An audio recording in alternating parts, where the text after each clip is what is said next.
recording again. So, a huge welcome to all you lovely people. It's very good to see you. It feels like quite a long time since our last speaker. I think many of you were here for Raymond Friel's excellent talk last time, and we have actually moved things around a bit.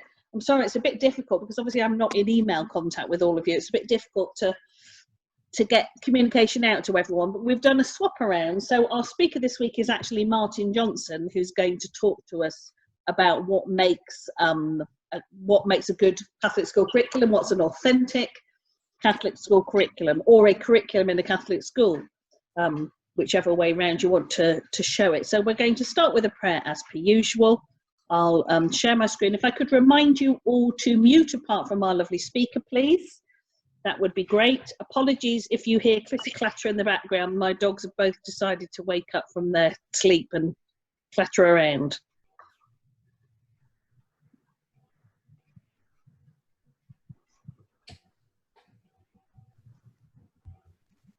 Okay, so what does an authentic Catholic curriculum look like is our theme for this week.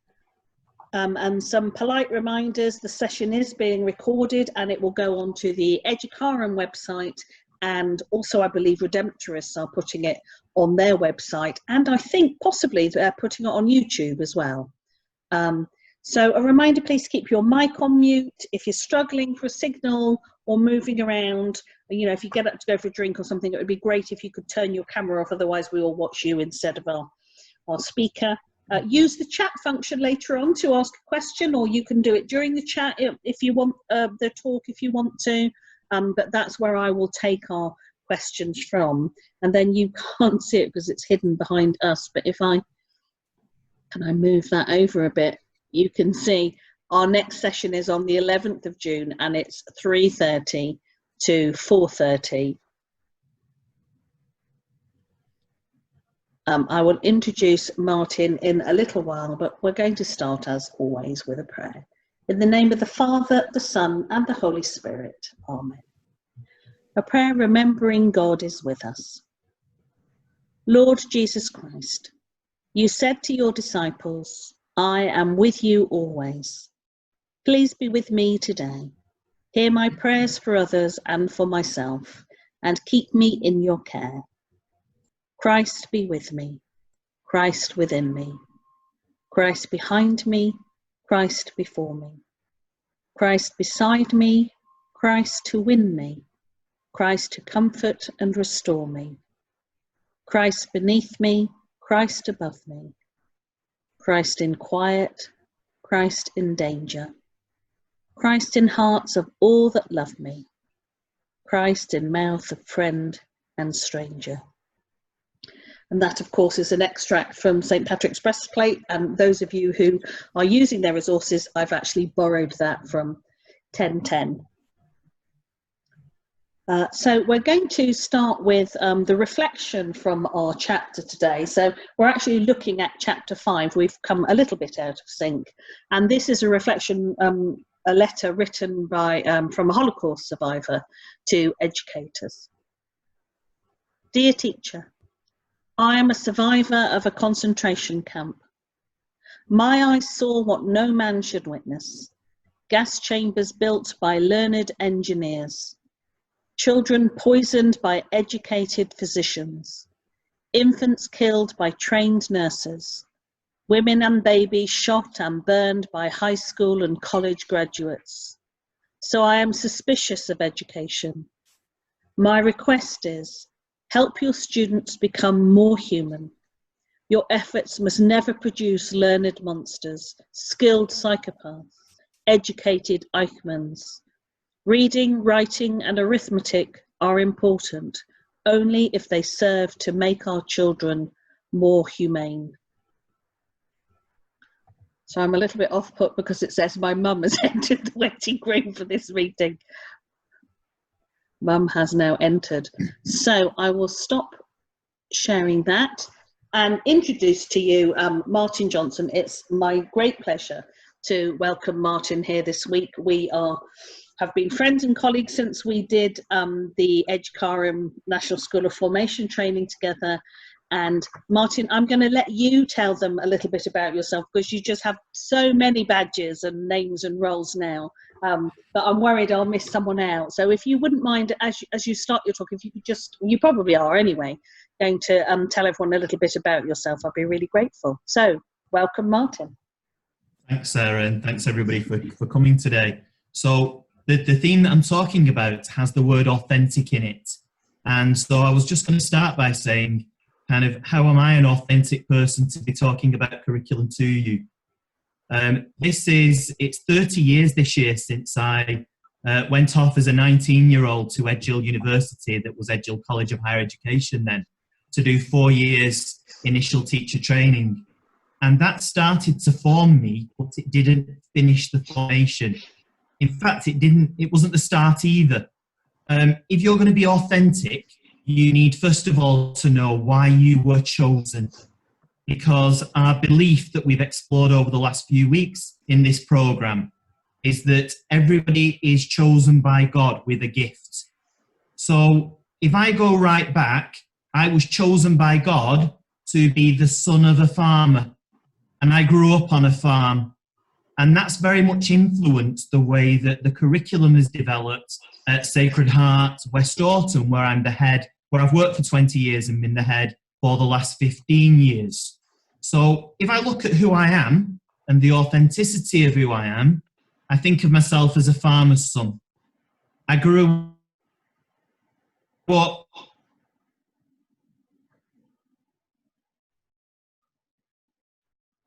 family, and I became Catholic when he married my mum. So I grew up in a Catholic education, and I went to Sacred Heart Primary School in West Orton, where 2 jobs along as a teacher, I returned in May 2000 as a senior leader here. So I'm a teacher, and when I hear people say the phrase headmaster, I get a little bit worked up inside, because I very much trained to be a teacher. And when I became a head back in January 2006, I quickly realised that you had to invent what that meant for you. And the thing that I was great at was practice in the classroom. And I quickly wanted to go back into class to not get disengaged with that. And I carried on doing that more or less daily for quite a few years, right up until about 2013-14. And the thing that stopped me was I was then invited to, as part of the SSAT group, where I'm on the strategic board, to present across the country on curriculum as part of that review that became our new national curriculum that we're on. I was then invited to go for a term to the Diocese of Salford as the CPDF lead, and that term has now turned into 4 years. So I am the CPDF lead at the Diocese of Salford and the exec head here at Sacred Heart West Orton, which is Heart Teaching School Alliance, and I'm also the CSEL of the St. Teresa of Calcutta Roman Catholic Multi-Academy Trust here in the Diocese of Salford. So the first thing is, why were you appointed to the role that you're appointed in your school? And what do you bring to that role that can influence the curriculum development and authenticity within your school? What's the gift that you bring? The next thing is, what is curriculum? So if you look up the word curriculum, you'll find that it comes from a Latin word that means a race or the course of a race. At Sacred Heart, we talk about a journey that could be a race. But we can also sometimes find that a curriculum is a dash, a rush. But if we think of that dash in another way, our children that join us this September in reception, in September 2020, will be well into the 2030s when they leave education, maybe up to 2040. So if we bridge those 2 years with a dash, how will we fill that dash with living? And the curriculum has to be about living and how we are forming our students to live their lives now, but also in the future to be lives that are fueled by the Holy Spirit. we've got a national curriculum, and we all know that the job of the national curriculum is to serve the economy. And maybe coming out of lockdown, maybe whenever we come out of pandemic, there'll be a new version of a national curriculum that will lead us to that kind of new reality.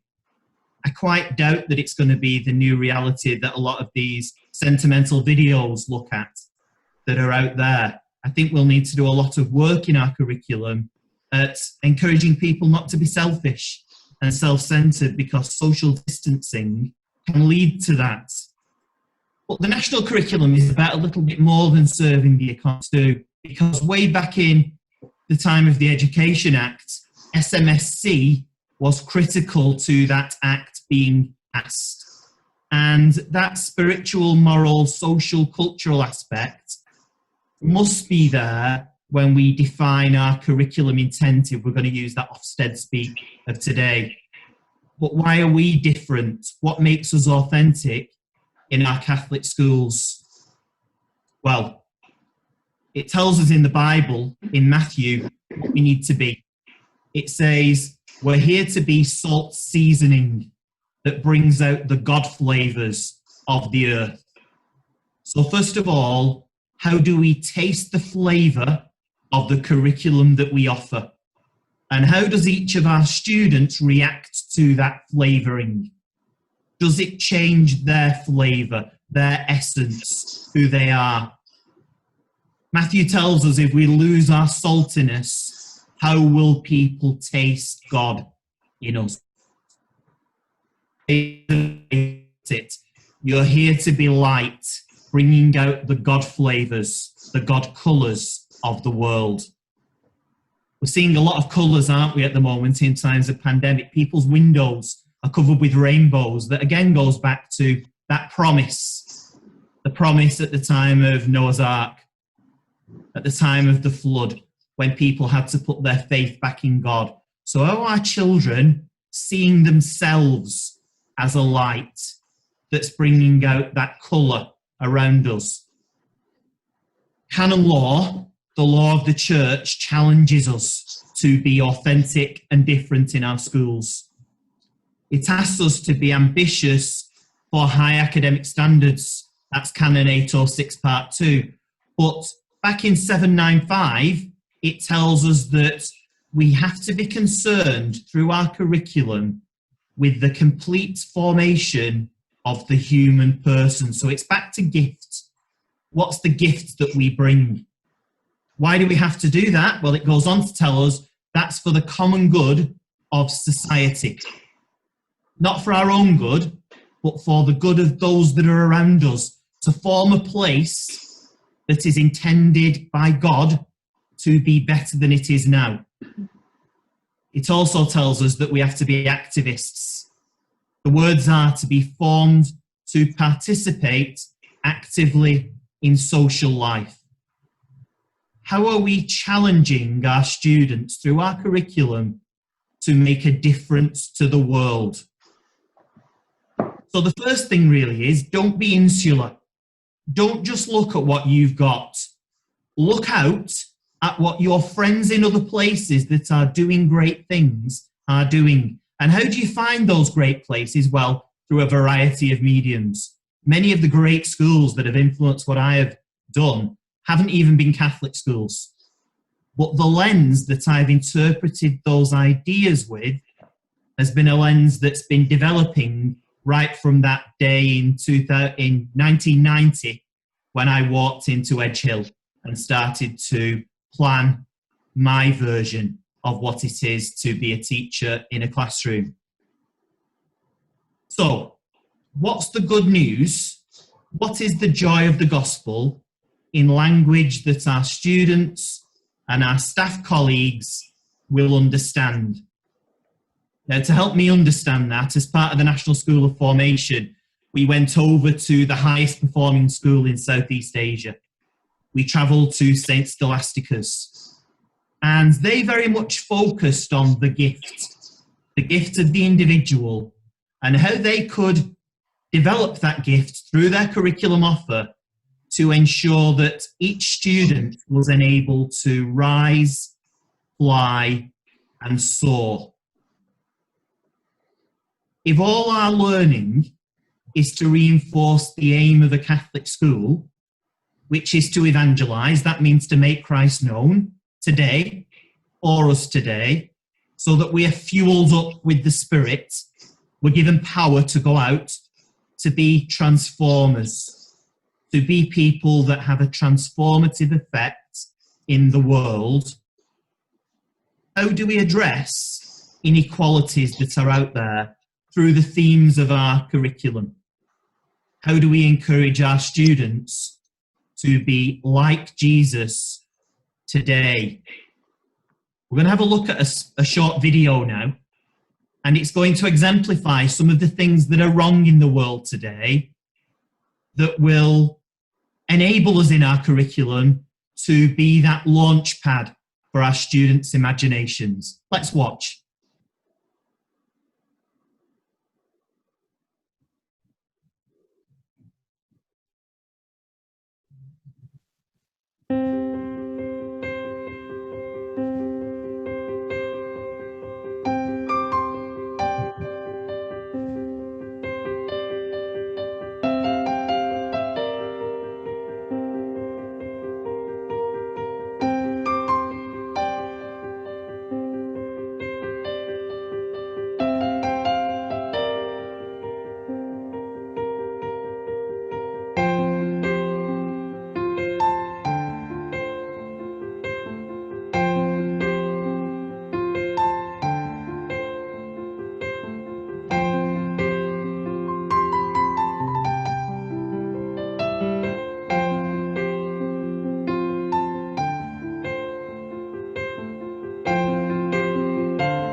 Often the lens that we look at our curriculum offering is one that relates to our own experiences, when actually the world has many different lenses. How do we make sure that our curriculum is a reflection of the gospel on the streets, but not just the streets of our own town, not just the corridors of our own school, but also the streets and corridors of places around the world and experiences that people have around the world that challenge us to think in new and different ways. We've all been challenged, haven't we, this week? There was a blackout yesterday on the internet. We all know the reason why that was. And it's because we were challenged by something that was inhumane. The church challenges us all the time. It gives us an amazing gift called Catholic social teaching and engagement with the national curriculum. Themes of solidarity. How do we come together to serve the common good? How do we relate everything that we do to preserving the dignity of the human person in the common home that we live in? How do we show the preferential option for the poor and the marginalised? So how does your curriculum really meet the needs of all? That makes it an authentic curriculum. It means that we've applied the principle of subsidiarity, which means making decisions that are local to our school, our community, and meeting the needs by utilising the gifts of the people that we have as our colleagues, of our community who we work with. So, how is our curriculum, if it's a place where we meet God, where everything is sacred and nothing is secular, how does it become a pilgrimage experience? So when we take our children down to the local river when we're learning about rivers and we see that it's been polluted with those little gas canisters, when we see that it's got glass thrown in there from the bottles that people have been drinking from, when we see the plastic that's left there, how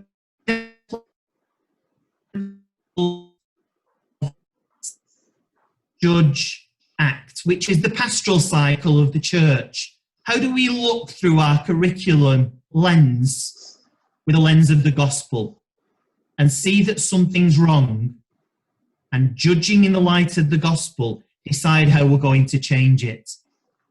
We thought about the gospel story of people seeming to be prisoners that needed to be set free. And so our children went down to the local dementia care home that had just opened.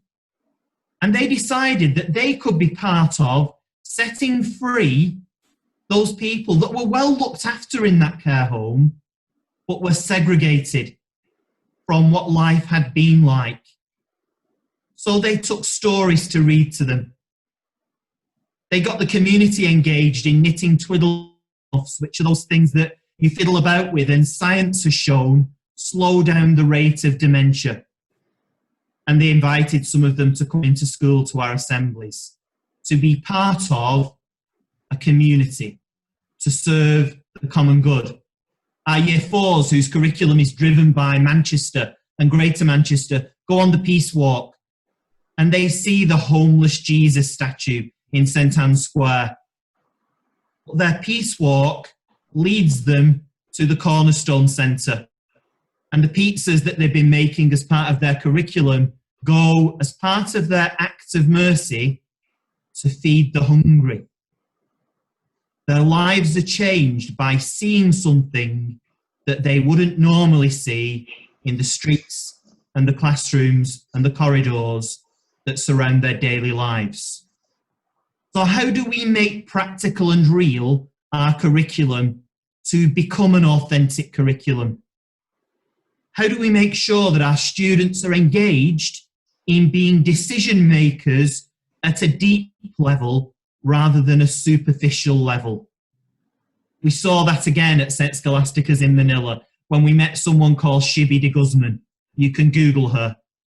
Shibi went out onto the streets because she saw the inequality there. The inequality of a president who was acknowledging the poor by saying to his police force, go out at night and assassinate them, and leave a sign on them that says they might be a drug pusher.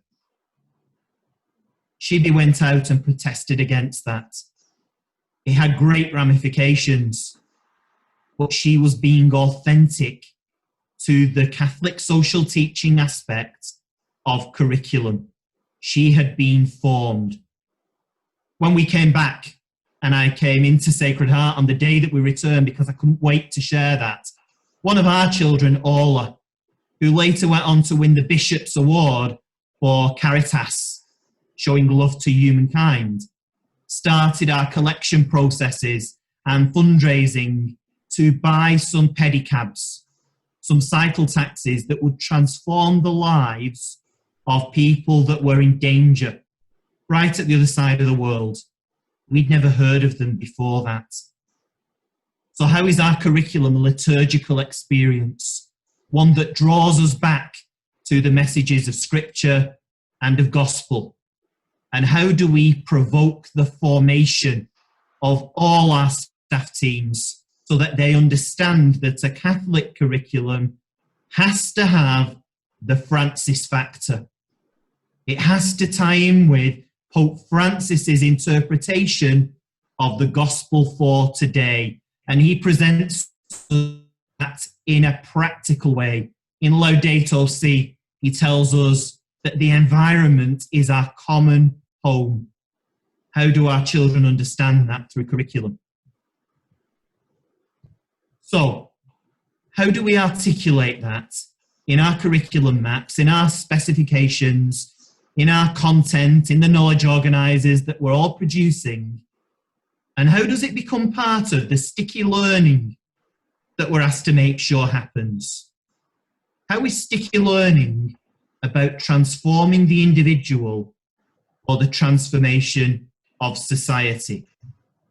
How is that curriculum one that doesn't just focus on the local, but on the national and the international? When we take our students on their trip to France, we call it a pilgrimage. And we visit those beaches in Normandy, and we think about the atrocity that happened then. And what's wrong today in our lives that we can change. When we go to the war graves at Vimy Ridge and see the craters that were formed by those bombs in World War I, we empathise with the people then, but also link it to our lives today. Where are people today needing our help? When we went to Notre Dame and looked up at the ceiling and saw the smoke damage, a lot more smoke damage now, we saw that that smoke was actually the smoke from the candles that had burnt for more than 1,000 years in that area of France as people prayed for a better world. But prayer is through action. So, how do we know that our curriculum is a Catholic world-class curriculum? How is it continually adapting to the changes that we experience through pandemic, but also the changes in this rapid fourth industrial revolution that we face? To make your curriculum authentic, it has to reflect your gift. It has to be one that is tailor-made to your school, but it must be focused on making the world the place that we were created to make it to be. Thanks, everybody. Thank you, Martin. You can probably tell from the stunned silence, and obviously most people are on muted mics, I know, but this is the first week that not a single question has been typed up. There will be questions, I feel sure, but people were so busy being enthralled in what you were saying that nobody actually has typed up a question. Thank you so much. Absolutely beautifully done, beautifully delivered. So poignant and really relevant to the question, and exactly what I knew we would get from you, Martin. So a huge thank you from me, and no doubt I'm sure others will have more to say, but I just wanted to touch upon, while we're waiting for the first question to come in, the points to remember from the chapter of the book that we're looking at. The points to remember say you are not expected to have all the answers. Well, thank goodness, because 30 years on for some of us or more, we know that we don't. There is no area or issue that you can't raise and explore. So the same goes now for our questions, which are just starting to come in. There is no area or issue that you can't raise and explore. So questions for you to think about before we move on to our attendees' questions. Has any part of this chapter or talk today challenged you as a member of staff? And if so, why? And do you feel you need further support in developing your understanding of SMSC education in a Catholic school? And would you agree that setting learning within the context of Catholic beliefs and values brings it alive? Well, Martin's talk certainly did. So again, a huge thank you, Martin. So Amy has a question for you, Martin. I don't know if you've got your chat opened up, but Amy, could you please open up your mic and give us your question? Yes, thank you. Good afternoon.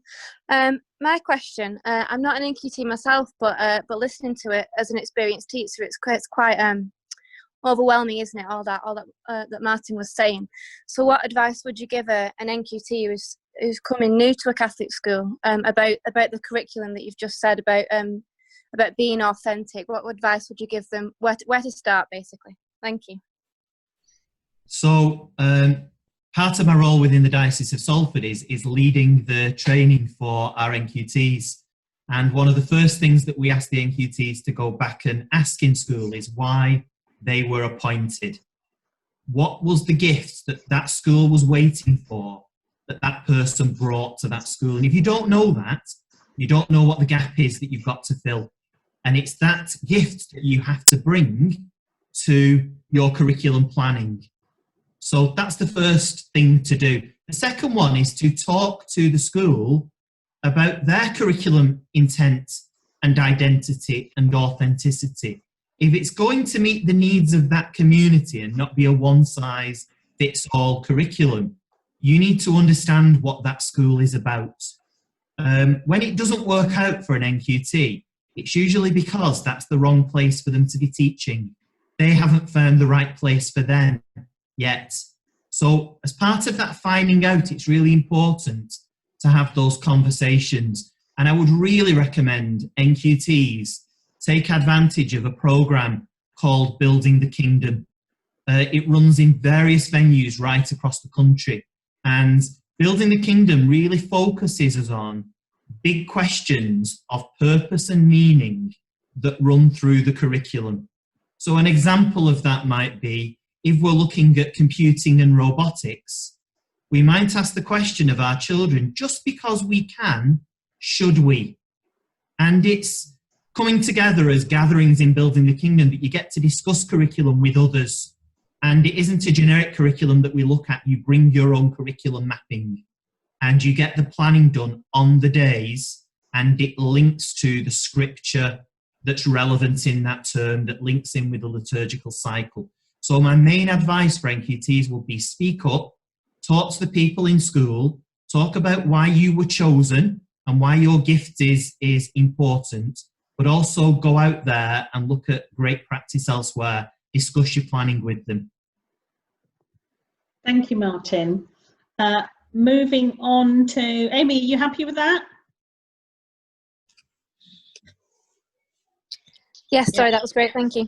Thank you. So, Daisy, welcome back, Daisy. Would Hello. you like to ask your question? So due to the current situation, the likelihood is that September's going to look a lot different than we're used to. How else could we see, judge and act in a beneficial way to change the views of the individual without physically going to places? Mm-hmm. So we did the staff training at our school earlier this week that was linked to the reopening for reception year 1 and year 6. And when we exemplified this, we said, if our purpose and our mission and our values and aims and all of those things were right, they're still right in a time of pandemic. So the things that underpin our curriculum are still right. And we exemplified that pastoral cycle by saying, if I look around and I know that currently I've got to stay 2 meters away from someone, if I don't, my action might infect them.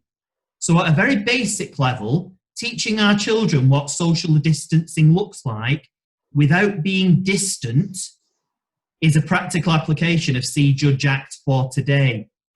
But I was quite concerned when I watched the news last night, because last week the zoos were all getting ready to reopen and they were spraying the floor with all the markings. And then last night Chester Zoo was on the news, and it's a place where a lot of stuff goes on linked to Pope Francis's message about conservation and equality. Not all zoos are like that, but it was saying that they're in great difficulty at the moment and their future's unknown because the government have put the brakes on zoos opening. So what I would really urge you to do, if there are places to visit in your curriculum that aren't yet open, still support them and do all of the online visits, because it's raising an awareness that those children will take home, and it's more likely to influence their families to continue to support those places. The other thing that was on the news was the National Trust. And someone was commenting, please still keep your membership, because if you don't, places will deteriorate and close down and have to be sold off. So children are really powerful when they go home and spread those messages to their families. So I'd say keep the integrity of your curriculum, but find new ways to experience it, because those messages need to still get home to families. That's great, thank you. Martin, I know you've touched upon Building the Kingdom, but from Sister Judith and I, really, could you just talk to us about how you train your staff for this, looking at this authentic Catholic curriculum? Yeah, so we very much thought about the big questions of purpose and meaning that tied our curriculum together. So when our subject leads were looking at the knowledge organisers for their subjects, they needed to think about those big questions of purpose and meaning as well, so that they weren't add-ons or felt like something that was an addition that you had to do that you might not quite have time to do, but that underpinned the curriculum, because we all remember that the national curriculum is broad and balanced, that that's one of the aims of it. But sometimes we easily forget that spiritual, moral, social, cultural is the other aim. And it's the aim that we should be most concerned with. So all our subject leaders are formed in that way, and we have regular curriculum progress meetings where we look at the curriculum for the next half term, and we discuss as a year group team with myself or somebody representing me how that can be applied within that class, so that everybody brings their gift to it but understands the key messages that have to follow through. Thank you, Martin. Yasmin, would you like to open up your microphone and ask your question? I think Yasmin might have had to go out and come back in again. We'll just wait on a moment. And actually, I'll ask Yasmin's question while she's joining again. In seeking to meet the needs of all, in seeking to create a Catholic curriculum and therefore a universal curriculum, how do we ensure our children empowers BAME children? Sorry, Sarah, I got shut out and I'm back. Sorry, Yasmin, I did it for you, I realised. Thank you. Okay, so if we're thinking about curriculum, first of all, we're thinking about individuals made in the image and likeness of God. And we're thinking about individuals as brother and as sister. So we're looking at inequality and equality throughout all the experience of our curriculum. So it's really our responsibility to make sure that when we're designing our curriculum, we've incorporated that. Schools are, at the moment, because of Ofsteds and so on, are having a really good look at their curriculum. So it's really worth looking at whether our curriculum is an inclusive curriculum. But if we are looking upon neighbour as brother, sister, as the world as our brother, sister, and we're influenced by the dignity of the human person, that should really influence the way that our curriculum design goes. So whether we're looking at BAME or whatever categories the government might be giving as labels, we are labelling people as brother, sister. Thanks, Martin. Thank you, Martin. Georgia Brown, would you like to open up your mic, please? Hello, mine is a little bit similar to Amy's question, but as somebody who will be new to teaching, what advice, resources or books could you recommend to support planning on authentic Catholic curriculum? Good one. So Georgia, I know that you've attended Building the Kingdom as part of your training because you've trained with us on Heart Teaching School Alliance. And I also know that you'll be doing the NQT programme with the Diocese of Salford next year, where suggested reading or clips will be given to you. But what I would really say is, on your new school's website, where you have got your post, and I know that school very well, it's Sacred Heart, there are lots of links to an authentic curriculum. So I would say, really get your head around what the curriculum is for the Year 5 class that you will be teaching. And then start to look at those knowledge organisers and make sure you bring something of yourself to it. So have a discussion about your gift and the gift that you will bring to planning that curriculum. And that will then probably lead you down lots of avenues of Googling things and finding things out in ways that will be unique to you, because it's the relationship that you have with your class that will enable their learning to flourish. Thank you, Martin. Sister Judith, can I just ask if you have any little pointers there? Because it's great when you come on and you have a golden nugget to take away or a book to buy. Thank you, and thank you for that question, Georgia, as well. And I think this is a huge thing to ask of an NQT. You know, curriculum design it isn't easy. But what Martin is saying is I absolutely concur with. When you're doing your maths or your literacy or your geography, your music, your PE, you will be glued to the national curriculum file. And you'll be looking at that box, I've got to start with this. But there's a moment when you must say before, why would I teach this to Year 5? What's the underlying purpose of teaching this? Why? And that's where, as Martin said, that big question that you're asking will lead you down avenues that you're thinking, oh my goodness, I'm doing it because the national curriculum says I have to do it. You know, in a Catholic school, yes, we do have to do it, but we thread into it the why. So take maths. I mean, we can all think of it easily in geography or even and history, but let's take maths, Georgia. You know, here you are in year 5 doing some pretty high-powered stuff, huh? You might even be doing some data analysis, yeah? The children have all been looking at data analysis, maybe on the news, looking at it vis-a-vis the whole issue of the pandemic. But when we look at data, data can be used to either manipulate, to fool people, or it can be used to inform and for good. I would be telling the children, putting this question, why are we studying this? What is it telling us? Is it giving us the truth? Can we use our mathematical skills, and they may well say, we don't have these yet, but we will do, okay, to pursue the truth in this? Georgia, you've seen some pretty shocking stuff, as we all have, about the way in which data is being thrown around. Statistics, data, all this kind of stuff. And it manipulates the common consciousness. We become terrified. We become overly confident, or we become, oh, it's all right, we don't have to worry. Because of the way it's being presented, I would use the word, children, do you think this is the truth? Do you think this is manipulating you and myself? So they're all very into the pandemic and what it's all about. They even know what R numbers are, which is extraordinary. I mean, who of us ever knew what an R number was? Huh?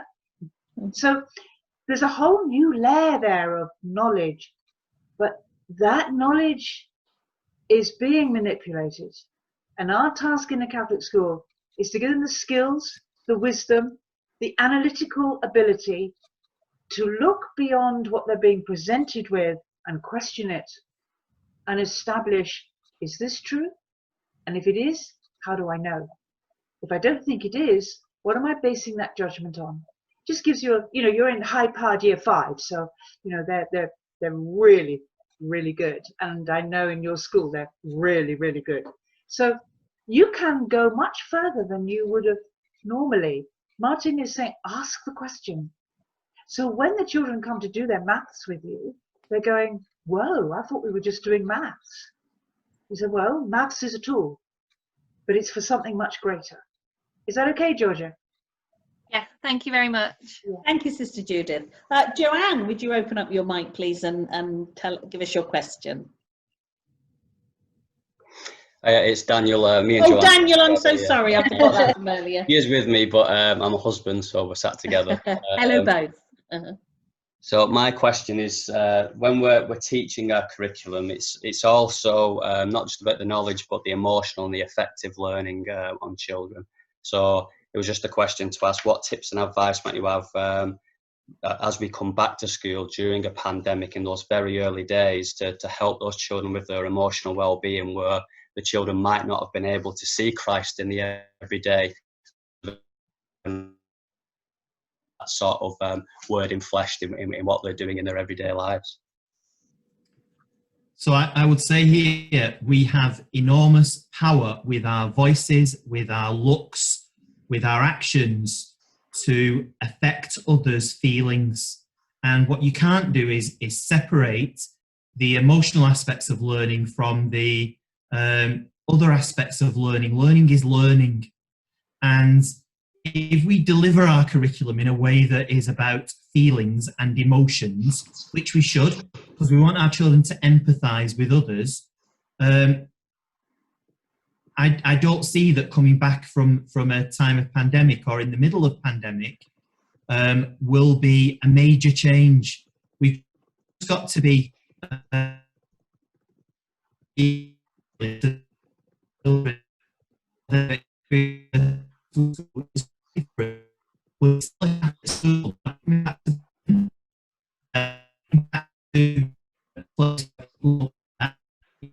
do and what they teach. So what I would really be saying is, don't think of splitting up curriculum into knowledge and emotion.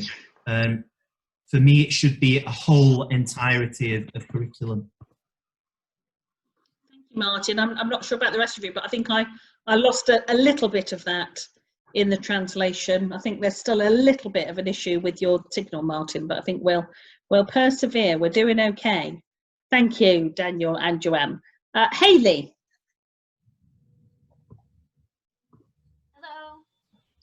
Hello. My question is, can you all hear me? Yes. Thank you. My question is, how would you respond to a person, possibly a parent, who may feel that teaching children about certain world problems is not appropriate and only for adults? Okay, so I think there are some things that are age appropriate and that you would do in certain ways. And it's really there, I think, about forming the teacher to make sure that that's approached in a certain way, and making sure that the information that goes home to parents, first of all, so often we send knowledge organisers home at the start of a theme, that if there's anything on there that you think could be interpreted in a way that would fuel their anxiety, that's explained to them first. Because often it is really about their anxiety, and they imagine that you're going to be telling them things or exposing them to ideas that you're actually not. And to relate that always back to actually the purpose of our Catholic schools is to form our students for transformation, to make a change. So I think very often that's about parental anxieties, really, and the way that we would be communicating with them to prevent that in the first place, but also to gain their trust that what we do is appropriate. I know that Sister Judith's come across this quite a lot and tells stories on various programmes linked to this. I don't know if you've got anything to add, Sister. Thanks, Martin. No, you're spot on. Yes, it's very difficult actually, because there's a big divide sometimes, as you know very well, between what parents think their children know and talk about and what they actually do talk about. And Martin is right. There are aspects of many big issues. I'll use one like trafficking, which is it's horrendous. But there's an aspect of that you wouldn't talk about with very young children, but it can be presented because we do slavery in history, you know, and it is slavery. So it's how we package it, if you like, for young children, and how you release more and more thinking about it and discussion about it in the right context.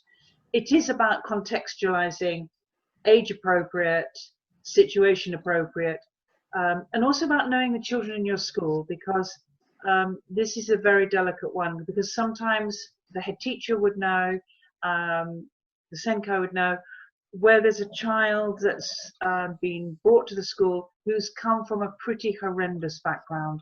And so sometimes with some of these areas, one needs to just check with the head teacher, because that won't be common knowledge in the staff room, because it can't be. Do you see what I mean? So the head teacher would be able to say, okay, but we'll present it in this way, or just at the moment, I would leave that.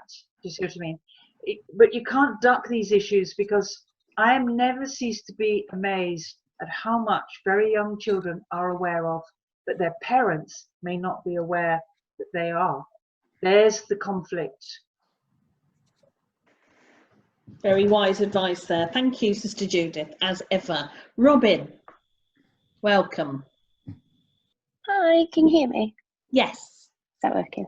Yeah, it kind of follows on from Hayley's question, really, to do with parents. So with the current climate and all the home learning and Zoom learning that's going on, how can we ensure children who are from either non-Catholic families or families with reluctant parents who don't really want to engage in a Catholic curriculum, how can those children still explore Catholic social teachings within their home learning? Okay, so the first element that I'd look at here is, when those parents chose your school, they chose a Catholic school, and they chose the curriculum that goes with that school. The community school down the road will still be doing things, however, that are about social transformation. It's just that the lens they're wearing to do that's different. So in a Catholic school, Christ is at the centre. Our curriculum is a sacred experience. It's that pilgrimage journey for us.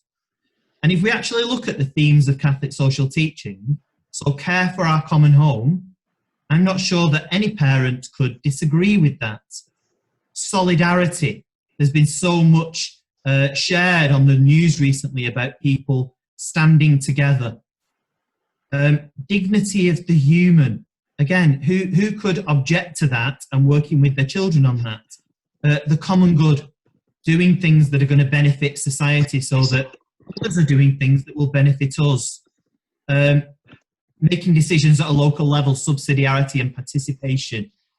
All parents want their children to be participative and having a preferential option for the poor and the marginalised. Everybody is marginalised in some things, or at least most people are. Everybody isn't good at everything. Some people are poor at some areas, but we've all got wealths that we can share. So when it's presented in that way, often those parents will love the idea of what they're doing. So it's really, I think, finding the hook to hang the curriculum on that will resonate with those families in their homes. Thank you, Martin. Sue Owen has got a great question, which perhaps quite a few of us on here might like to answer, because there are quite a few of us on here who have been to Manila either with Martin or at another time. So Sue, welcome. Please ask your question. Okay. Clearly your visit to Manila was a life-changing experience. What might you describe as a highlight that perhaps fuels or informs how we need to educate our pupils of today? Is there a main sort of thread that you brought back, or a real highlight that you know you experienced during the trip? Yeah. So in terms of curriculum, it was that St. Scholastica's approached their curriculum with Catholic social teaching at the heart. It had to be a curriculum for social transformation. The thing that personally transformed me, there were a couple of them actually. We went on a visit to a graveyard, and the graveyards there are quite different to ours. They're the colonial type graves that are stacked up one on top of the other. And on top of those graves, people had built shanty houses. And in some of the graves that were like mausoleums, that people were living inside them. And whole families were living amongst the dead. And when we went back to the St. Scholastica's hotel, we had breakfast the next morning at 6 a.m. and they weren't quite ready for us. And we were helping get the room ready, and I lifted the blinds, and there were some tiny children that were lay asleep on the path outside. And somebody in a uniform came over and kicked those children to wake them up and tell them to move on. Myself and Alison went out to the 7-Eleven store across the road and bought them some bananas and other things to eat, and they came to get them. It was really then that I realised that on our doorsteps we often ignore, because it isn't so stark as it was there. So we can walk past people that are homeless on our streets, but there we saw small children, families living amongst the dead. And the message that I then brought back to curriculum was, our curriculum has to open the eyes of, first of all, our colleagues, of our staff teams, if they're going to open up the eyes of our students. So formation is critical to getting curriculum right in our schools.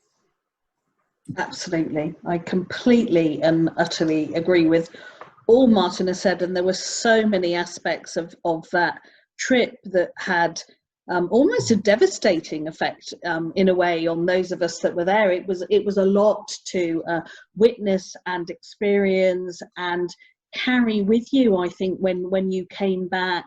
Lots of emotions, one of which was probably anger for me over anyone anywhere in the world having to live the way that those people did. It was just life-changing and completely transformational.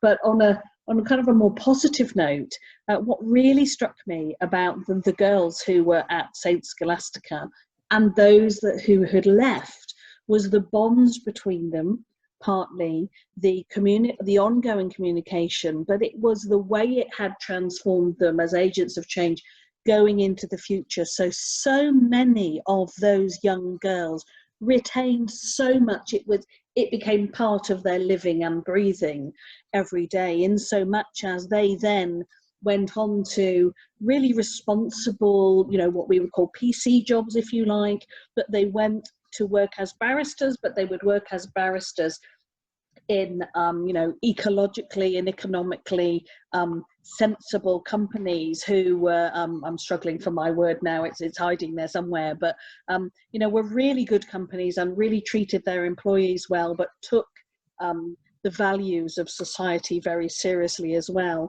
And many of those girls also went on to sponsor other street children to be able to go to St. Scholastica's, because obviously it's a fee-paying or a scholarship school, but many of them would go on and sponsor street children to go on to have better life chances at that school. And in fact, Sister also told a story before we went to visit, actually, when she came to talk to us at the national school, national head teachers retreat, actually it was.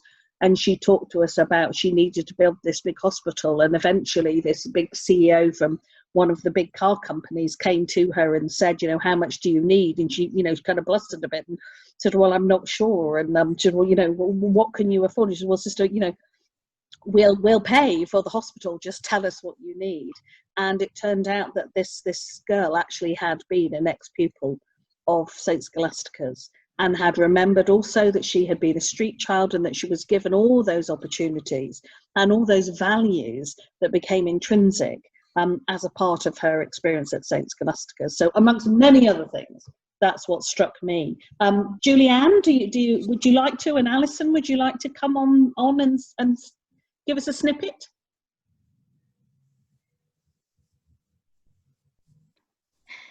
That's it, Julianne. We can hear you now, and Alison. Thank you. I totally agree. The visit to Manila was transformational, and I've had the opportunity and the privilege of visiting Tanzania on many of the occasions, and the best visits that I've had of when I've taken sixth form students over, so that in actual fact they've had the same experience that we then had as teachers.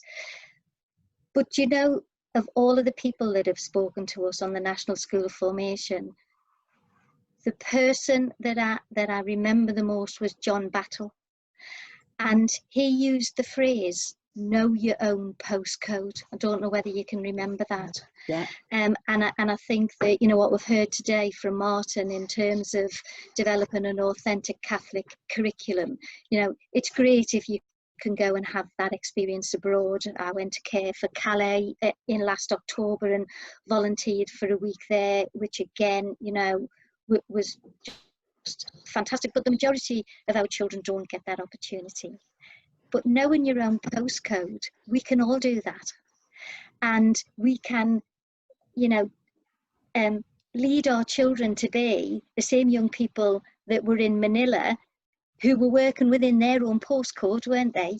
In them doing that here in the food banks, cornerstones, and all the wonderful opportunities that you give your children through building the kingdom. So I think it's great to get that opportunity, but in actual fact, we live in our own postcode. And I always remember John Battle saying that, and that had a really profound impact on me. So it just brought it back again, listening to us talking about Manila. Thank you, Alison. Julianne. Building on to what Alison and Martin have been saying, and Sister Judith, in that it's great. We've had these amazing opportunities from the National School of Formation, and the Philippines, just unbelievable. And for me, it was how people who were in dreadful situations. Martin's talking about the visit to the cemetery. I went the following year and really had to fight not to just cry in front of people.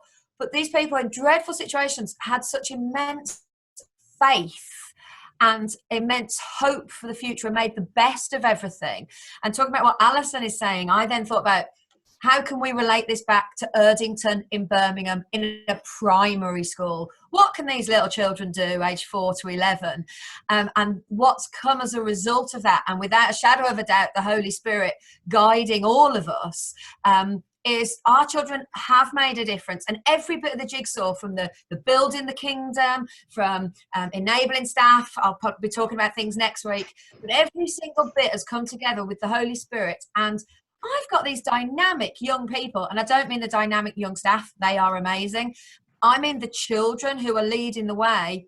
And each year we've had our chaplaincy team moving forward, and I've thought, we're never going to beat this chaplaincy team. We're never going to beat it. And because those foundations are being put in by these amazing young people, the next year bands come in and build on it, and the next year bands come in and build on it. And the whole thing just comes together, and you just think, yeah, this is amazing. We're constantly learning and constantly moving forward. But this is thanks to lots of people in these little squares. And, you know, for all of those people that are blacked out, that's cheating. We can't see what you look like. But, you know, just take little snippets. If you only just got one thing from Martin's talk today, great. Throw the rest of it away. If you got one thing from Raymond last week, great. But it will all come together. And those of you, those NQTs and those young people, don't be panicking about the reading lists and the this, that, and the other. The fact that you have that passion and enthusiasm, that's priceless. The rest will come. The rest will come. Thank you, Julianne. And yes, you will have a eureka moment where all of a sudden it all blends in together, and you think, now I get what that is, because we were the same on our training. We weren't quite sure why we were there, and then all of a sudden, with a great big thud, it came down. This is why we're here, guys. I'm aware that we've gone over, but this is just such fantastic conversation that I don't want to end just yet, but we are coming into land. Stephanie Massey has asked, can you suggest a great liturgical calendar resource? Going ahead to that's another week's session as well, Stephanie, but great. Can you suggest a great liturgical calendar resource for a non-Catholic teacher working in a Catholic school, please? And do come on, Stephanie, come on camera or microphone if you want to, while Martin talks to you. Hi, Stephanie. Hi. Yeah, so I'm an NQT in September, so I was just wondering if you could point me in the direction for a good resource just to use as a point of reference for myself. Yeah, so How to Survive in a Catholic School is a really good resource, and you've got that straight away. You've accessed Building the Kingdom this year, Steph. So you've got the resources that go with those that build upon the liturgical year. But I would also say get a copy of the Ordo, and it's just a document that says what colour we're on at the moment, because each time of the liturgical cycle has a different colour. It will often have a little kind of pie chart in there, so that when you're setting up your sacred spaces in class, make sure you've got the right coloured fabric on there, and it will give you some of the readings that happen. And there are some pupil-friendly ones as well. So you can get these booklets that have readings for the day that are appropriate for different year groups, that are a really good starting point. But I would say don't really get too worried about it. Use the resources you've already got from Building the Kingdom, because that is rooted in liturgical cycle. Thank you, Martin. And just to say, Martin has mentioned the Ordo there, but lots of dioceses have different ones. So most of them actually have them available online. You can download them as a PDF usually. And they also, it's quite a lovely link into your specific diocese, because you might be praying for particular priests or deacons, or indeed even sometimes schools. So it is worth searching for the one for your own diocese. But there will be more resources. My great friend Sister Ellen McCarthy is doing the week about the liturgical year. So there will be more resources to come. But thank you, great question. I think we have our last question here from, is it Mia or Maya? Mia?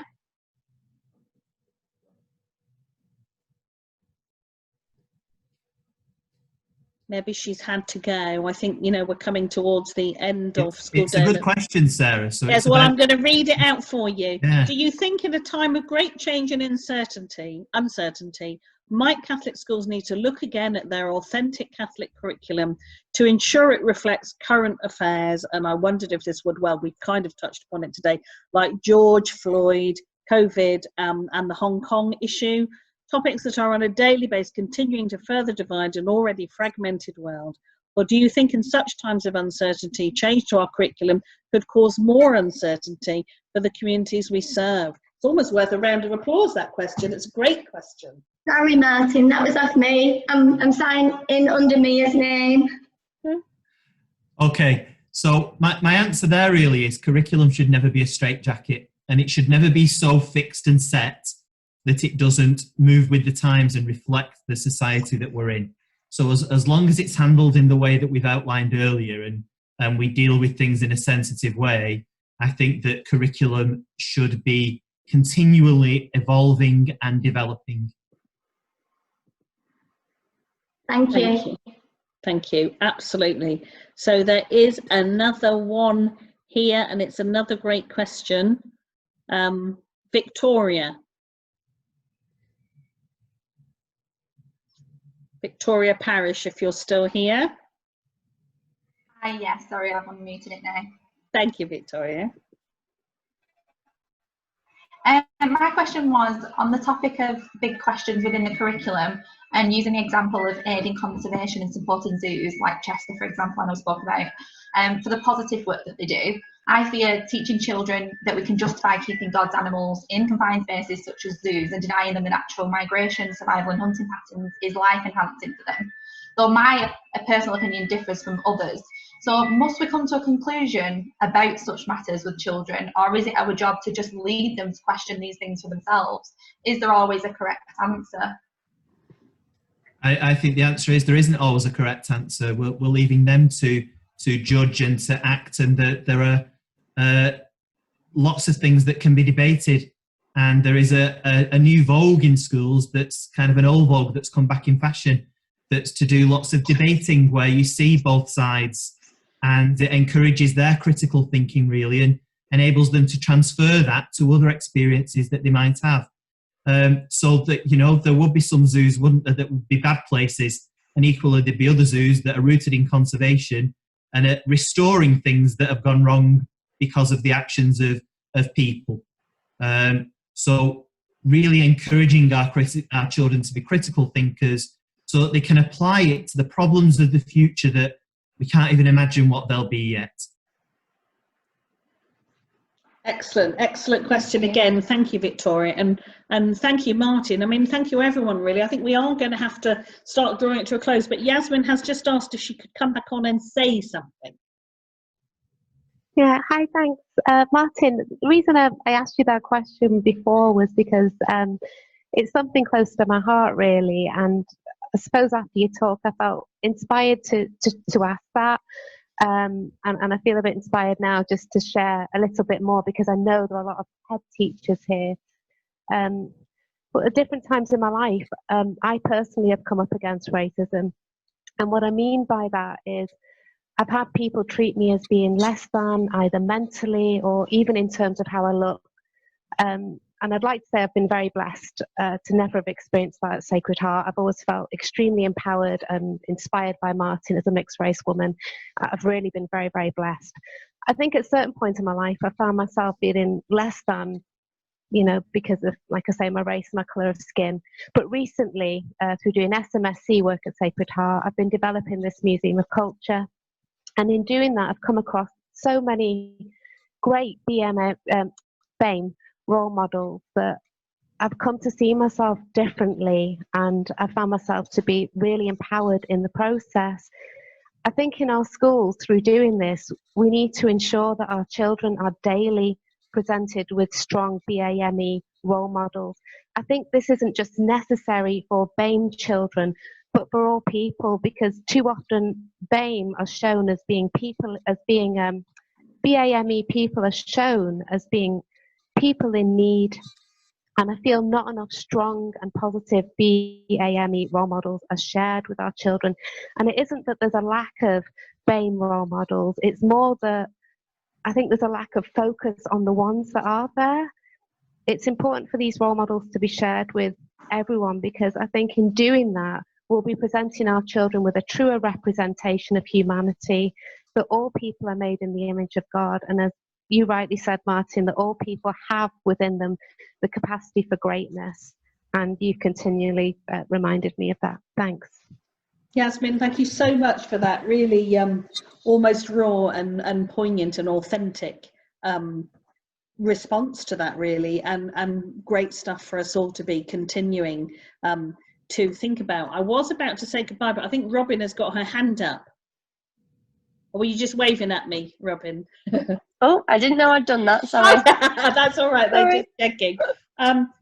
No, fabulous. A really poignant way to end our session, really, and great food for thought for the future, which I think no doubt we should and will come back to, Yasmin, because I'm sure lots of people have reflections there. But I spent a couple of years in South America and actually married a South American, and so my children are, I suppose, if you had to give them a label, Latino, mixed race, whichever, but I just find it really sad because every time they come to fill in an application form or a form for anything, every time they have to come to me and say, Mum, what should I put in that box?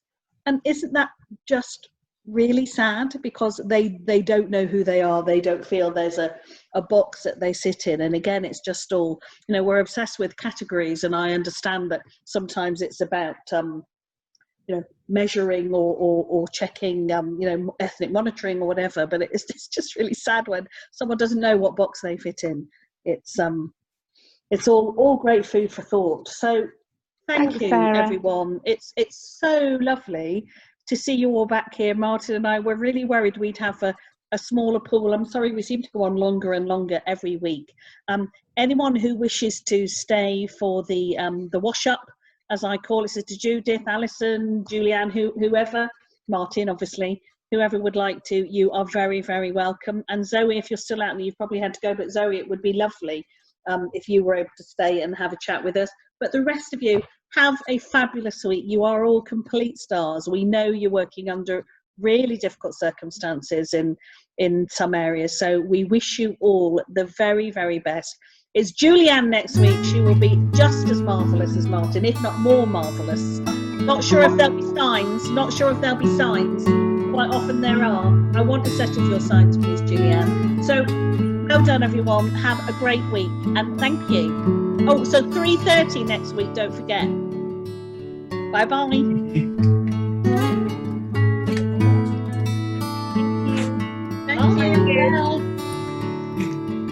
Bye-bye. I'd love to know who Mum was.